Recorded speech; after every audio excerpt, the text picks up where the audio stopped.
Ukraine is facing big problems with WADA. Another athlete tested positive. A Ukrainian bobsledder tested positive for a banned substance following the suspension of a Ukrainian skier. A positive sample given right during the Olympics has been out of bounds for a long time. The days when Ben Johnson was caught right after the Olympic finals were in the late 1980s.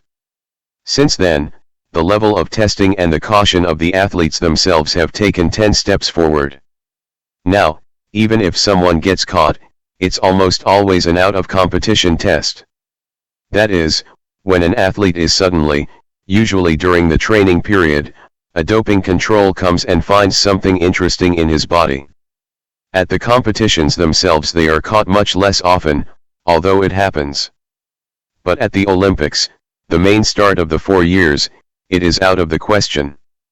To come to a competition where everyone lives in the Olympic Village and is monitored around the clock by WADA is suicidal. During the Games, samples are taken from almost everyone, not just the medalists. Only outsiders from exotic countries, who know very little about doping, are not prepared for that. That is why it is possible to explain the discovery of anabolic steroids in an Iranian skier. And 3 prohibited drugs found in Ukrainian skier and 1 prohibited drug in bobsledder could not be explained at all. Doping in bobsleigh for the last place. Lydia Gunko, who was caught on dihydrotestosterone, took 20th place in the bobsleigh event.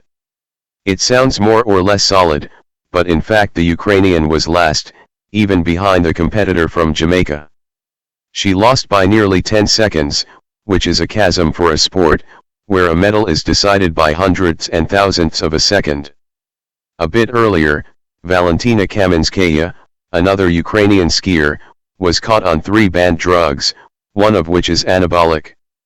She was not far behind Gunko in her level of performance. She tested positive after the race, where Kamenskaya was 79th.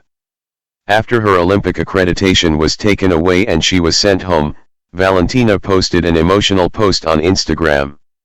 "The shocking news about my doping sample at the Olympics is a real disaster and the end of the world for me," Kamenskaya wrote. "It was a point-blank shot from a nuclear weapon that destroyed me and wiped me off the face of the earth. It sounds corny, but I would never intentionally take such substances. It's not just illegal, it's stupid on the part of every athlete. To my great regret, I won't be able to gather the evidence to fight for the truth. So I just have to live through this ordeal and hope that I don't get a discharge for a crime I didn't commit." But that's not all.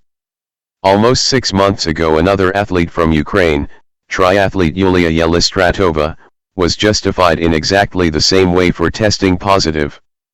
Yulia Yelistratova, another athlete from Ukraine, tested positive, but not at the Olympics, but a month and a half before. The results of the doping control became known literally on the eve of her start at the Games.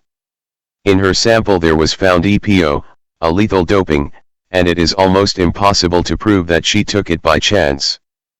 But Yelistratova tried. In an interview with SE her husband Vladimir Turbevsky claimed that she had taken a shot against coronavirus. True, a few months later the EPO was also found in Turbevsky himself. Now they are both ineligible. WADA already had claims to Ukraine. There are too many doping cases of Ukrainian origin not to pay attention to. All the more so because the country has problems with WADA on a systemic level as well. For almost 3 years, WADA has been investigating under the code name Operation Hercules, in an attempt to prove that the National Anti-Doping Agency of Ukraine is in reality not fighting, but helping its athletes to dope. WADA discovered that the agency actually organized so-called pre-doping controls. That is, athletes in organized teams came to the office and gave samples. Although, in theory, testing was supposed to be unannounced and certainly not tied to the schedule of departures abroad. The Ukrainians were also passing off competitive testing as out of competition. Although the test results were negative, but that was not the point. In order to compete at international tournaments, track and field athletes, for example, needed a certain number of out-of-competition samples. So, The agency took samples at domestic tournaments and recorded them as out of competition to improve the statistics. All of this combined, according to WADA, was not enough for serious sanctions. The Ukrainians were simply warned. WADA's reaction to the two new Beijing sample scandals is sure to be unequivocal. Now all stored doping samples of Ukrainian athletes from previous Olympics are likely to be rechecked again. And if something interesting is found there, we can expect a harsh response. That's all for today. If this information was interesting to you, put likes, subscribe to the channel, and see you soon.